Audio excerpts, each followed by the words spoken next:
Welcome to of the record. Telangana రాజకీయాల్లో ఇప్పుడు అంతా రైతు చుట్టూనే తిరుగుతోంది. నిన్నటిదాకా ఒకరినొకరు తిట్టుకున్న లీడర్లు ఇప్పుడు నేరుగా లెక్కల యుద్ధానికి దిగారు. సీఎం రేవంత్ రెడ్డి బటన్ నొక్కి 2482 కోట్ల రైతు భరోసా నిధులు విడుదల చేయడం ఒక ఎత్తైతే, ఆ సభలో ఆయన చేసిన కామెంట్స్, దానికి బీఆర్ఎస్ ఇచ్చిన కౌంటర్లు ఇప్పుడు స్టేట్ పాలిటిక్స్ ను హీట్ ఎక్కించాయి. ఇంతకీ ఈ లెక్కలు కాంగ్రెస్ కు మైనసా, ప్రతిపక్షాలకు అస్త్రాన్ని ఇచ్చినట్లేనా? వాస్తవాలు ఏ విధంగా ఉన్నాయి? Let's watch.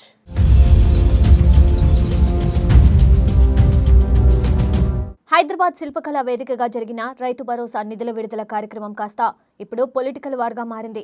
ఈ వేదికపై నుండే సీఎం రేవంత్ రెడ్డి బటన్ నొక్కి 2482 కోట్లను రైతుల ఖాతాల్లో జమ చేశారు. అదే సభలో రేవంత్ చేసిన పదునైన వ్యాఖ్యలు, దానికి ప్రతిపక్ష బీఆర్ఎస్ ఇచ్చిన కౌంటర్లు రాష్ట్రంలో పెద్ద చర్చకు దారితీశాయి.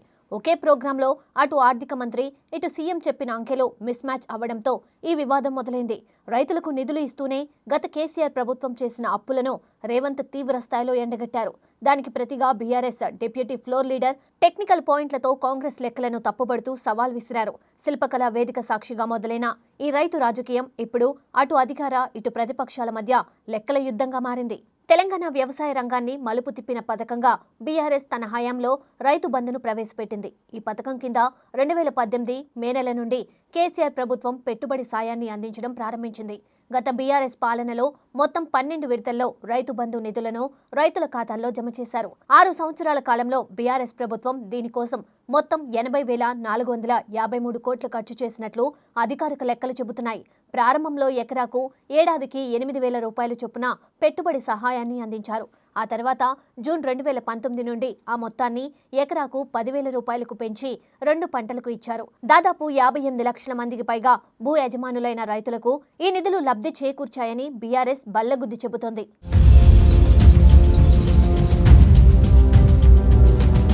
అధికారం మారిన తర్వాత కాంగ్రెస్ ప్రభుత్వం ఈ రైతు బంధు నిధుల పంపిణీపై లోతైన సర్వే చేయించింది. గత ప్రభుత్వం ఇచ్చిన 80,453 కోట్లలో భారీగా నిధులు దుర్వినియోగమయ్యాయని సీఎం రేవంత్ రెడ్డి ఆరోపిస్తున్నారు. సాగులో లేని కొండలు, గుట్టలు, రోడ్లు, మైనింగ్ ఏరియాలకు కూడా అప్పటి కేసీఆర్ ప్రభుత్వం డబ్బులు వేసిందని కాంగ్రెస్ అంటోంది. వ్యవసాయ శాఖ చేసిన సర్వే ప్రకారం దాదాపు 25,672 కోట్లు అనర్హుల చేతుల్లోకి వెళ్లాయని తేల్చారు. రియల్ ఎస్టేట్ వెంచర్లుగా మారిన భూములకు కూడా గత ప్రభుత్వం గుడ్డిగా నిధులు ఇచ్చిందని రేవంత్ విమర్శిస్తున్నారు. ఈ వృధాను అరికట్టేందుకే తాము రైతు భరోసా పేరుతో కొత్త మార్గదర్శకాలను తెస్తున్నామని ప్రభుత్వం చెబుతోంది. అర్హులైన నిజమైన రైతులకే సాయం అందాలన్నదే తమ పాలసీ అని అధికార పక్షం వాదిస్తోంది. ఇప్పుడు అసలు వివాదం ఎక్కడ మొదలైందంటే, నిధుల విడుదల సభలో కాంగ్రెస్ నేతలు చెప్పిన లెక్కల దగ్గరే.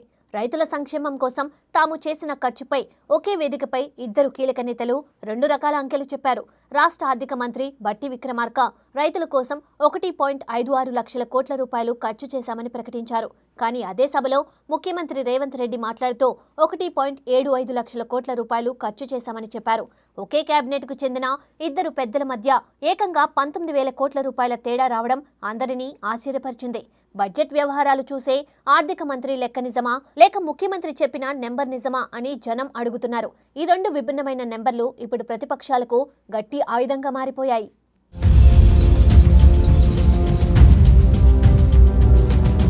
ఈ లెక్కల తడబాటుపై BRS deputy floor leader technical పాయింట్లతో కాంగ్రెస్ ను కార్నర్ చేశారు. రాబోయే 2027 మార్చి 31 వరకు వ్యవసాయ రంగానికి కేటాయించిన మొత్తం బడ్జెట్ కేవలం 82,000 కోట్లు మాత్రమే. అలాంటప్పుడు జూన్ 2026 నాటికే 1,56,000 కోట్లు లేదా 1,175,000 కోట్లు ఎలా ఖర్చు చేస్తారని ప్రశ్నించారు. బడ్జెట్లో ఆమోదించిన నిధుల కంటే డబుల్ అమౌంట్ ఖర్చు చేయడం ఏ ప్రభుత్వానికైనా సాధ్యం కాదు. అటువంటప్పుడు ఈ భారీ అంకెలు ఎక్కడి నుండి ఊడిపడ్డాయో సీఎం సమాధానం చెప్పాలని ప్రతిపక్షం డిమాండ్ చేస్తోంది. కేవలం పబ్లిసిటీ స్టంట్ల కోసమే ఇలాంటి కల్పిత లెక్కలను ప్రచారం చేస్తున్నారని గులాబీ నేతలు మండిపడుతున్నారు. అబద్ధాన్ని 10 సార్లు చెబితే నిజం కాదని, ప్రజలను మభ్యపెట్టడం ఆపాలని హెచ్చరిస్తున్నారు. ఎన్నికల ప్రచారంలో కాంగ్రెస్ పార్టీ 2 లక్షల రూపాయల రుణమాఫీని ఏకకాలంలో పూర్తి చేస్తామని గట్టిగా నమ్మించింది. అధికారంలోకి వచ్చాక నిధుల కొరత వల్ల ఆ హామీ అమలులో అనేక ఆంక్షలు, నిబంధనలు తెరపైకి వచ్చాయి. వ్యవసాయ శాఖ మంత్రి తుమ్మల నాగేశ్వరరావు తాజాగా చేసిన వ్యాఖ్యలు ఈ వివాదాన్ని మరింత పెంచాయి. కేవలం స్వల్పకాలిక పంట రుణాలకు మాత్రమే ఈ మాఫీ వర్తిస్తుందని ఆయన స్పష్టం చేశారు. దీంతో అన్ని రకాల రుణాలు మాఫీ అవుతాయని ఆశపడ్డ సాధారణ రైతులు తీవ్ర నిరాశకు గురయ్యారు. ఈ కండిషన్ ముందే చెప్పి ఉంటే రైతులు కాంగ్రెస్కు ఓట్లు వేసేవారా అని ప్రతిపక్షాలు నిలదీస్తున్నాయి. ఇచ్చిన మాటను మార్చడం అన్నదాతను దారుణంగా మోసం చేయడమేనని విమర్శలు వస్తున్నాయి.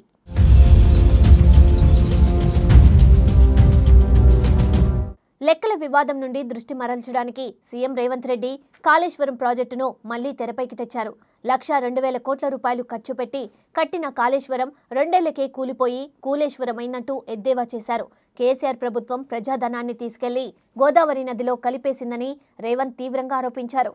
ప్రాజెక్టుల పేరుతో అప్పులు తెచ్చి రాష్ట్రాన్ని 7 లక్షల కోట్ల అప్పుల ఊబిలోకి నెట్టారని మండిపడ్డారు.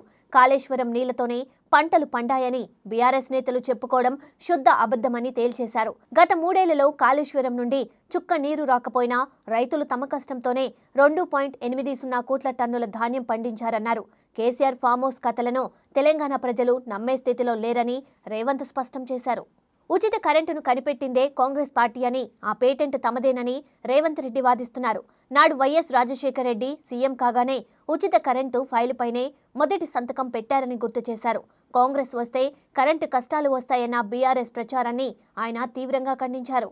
వ్యవసాయ విద్యుత్ కోసం నెలకు 1,000 కోట్లు, ఇప్పటి వరకు 30,000 కోట్ల రూపాయలు ఖర్చు చేశామని సీఎం చెప్పారు.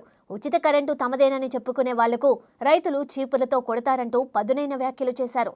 రైతులకు నిరంతరాయంగా సాయం అందించే విషయంలో వెనుకడుగు వేసే ప్రసక్తే లేదని తేల్చి చెప్పారు.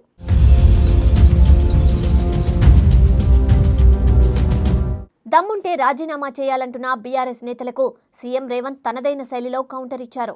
తెలంగాణ ఏమైనా కేసీఆర్ అయ్య జాగీరా లేక తాత గడీలా అని తీవ్ర స్వరంతో ప్రశ్నించారు.